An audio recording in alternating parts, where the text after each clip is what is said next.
Bonjour, je vous raconte la variante de Blanche-Neige. Alors, Blanche-Neige est au pied du trône de son père qui est en armure et qui s'en va en Terre Sainte. Il reçoit la cape appropriée. Sa belle-mère est à côté d'elle et lui fait ses adieux. Et le bouffon plaisante. Le père part.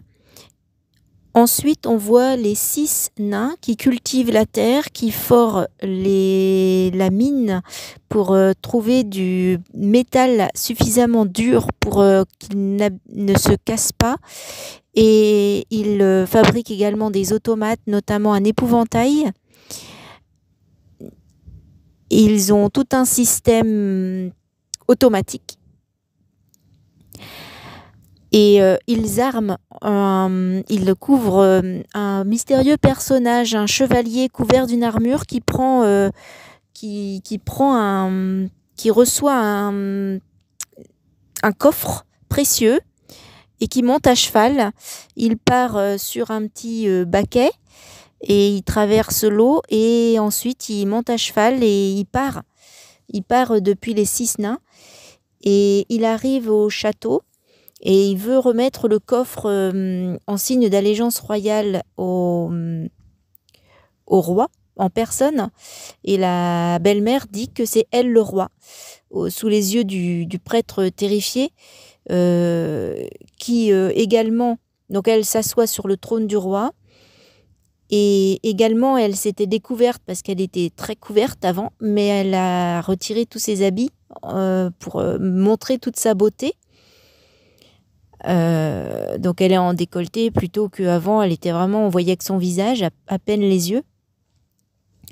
Donc déjà le prêtre avait été choqué et puis là il ramasse le tissu qui couvrait le trône royal et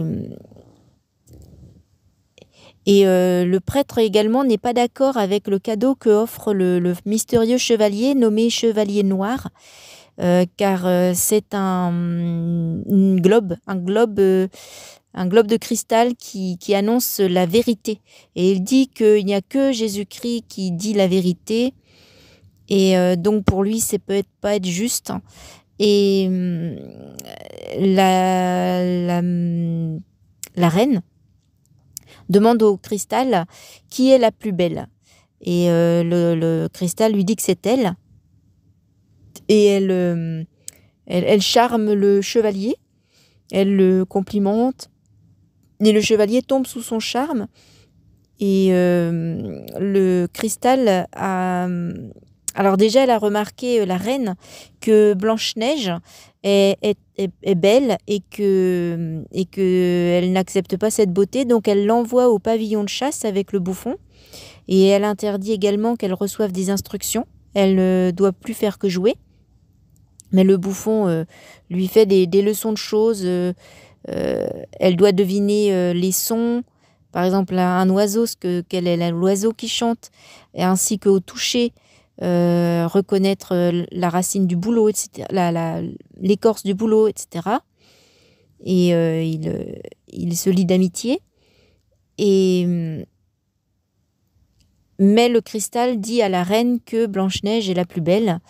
Donc la reine envoie le chevalier noir tuer Blanche-Neige.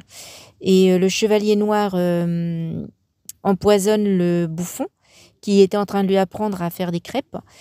Et il emmène Blanche-Neige et il veut la tuer. Et Blanche-Neige promet de ne jamais revenir, mais de lui laisser la vie. Donc il ramène le cœur et le foie d'un sanglier au lieu de Blanche-Neige. Et la reine est contente et le chevalier trafique le globe pour qu'ils disent qu'il ne parle pas de Blanche-Neige. Donc la reine est contente, mais elle apprend quand même elle le supplie qu'il dise la vérité. Et le globe dit quand même que Blanche-Neige est la plus belle. Donc elle retourne. Elle retourne 2 fois. Une fois, elle la serre avec une ceinture et elle l'étouffe. Mais quand les nains reviennent, puisque Blanche-Neige est partie se réfugier chez les nains, Et quand les nains reviennent, ils retirent la ceinture et elle respire.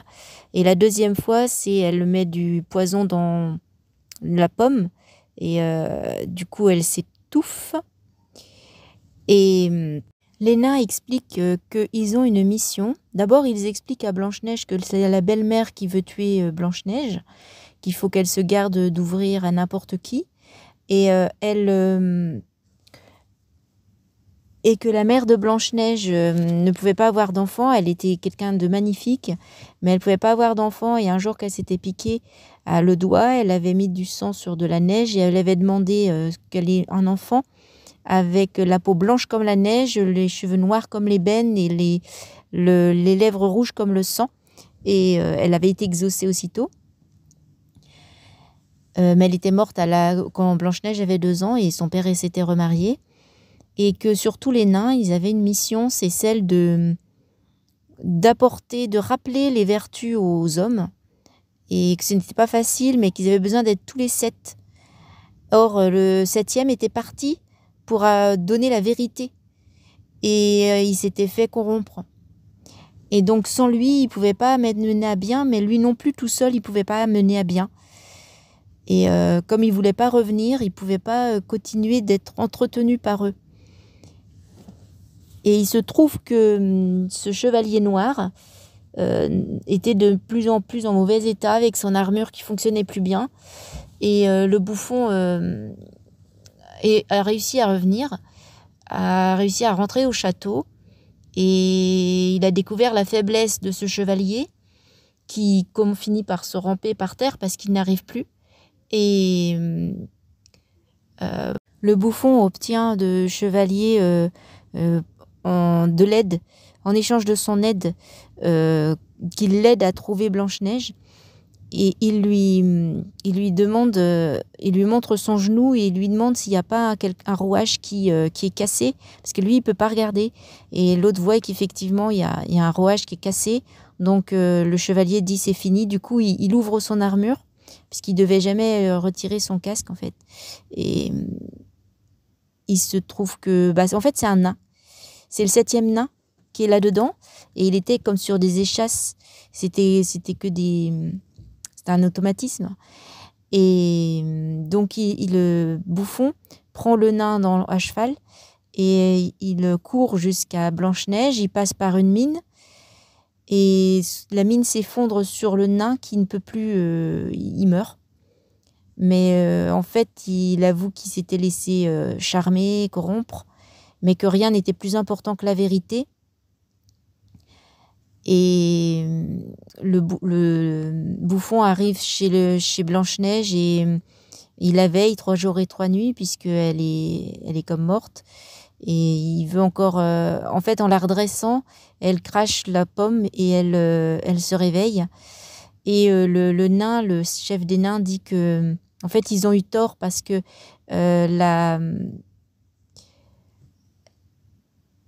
une fois que le 7e nain est mort, en fait, leur mission est terminée, elle est échouée.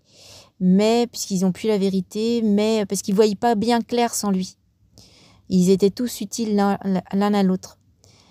Et en revanche, c'est quand même grâce à lui que le bouffon a pu revenir chercher Blanche-Neige.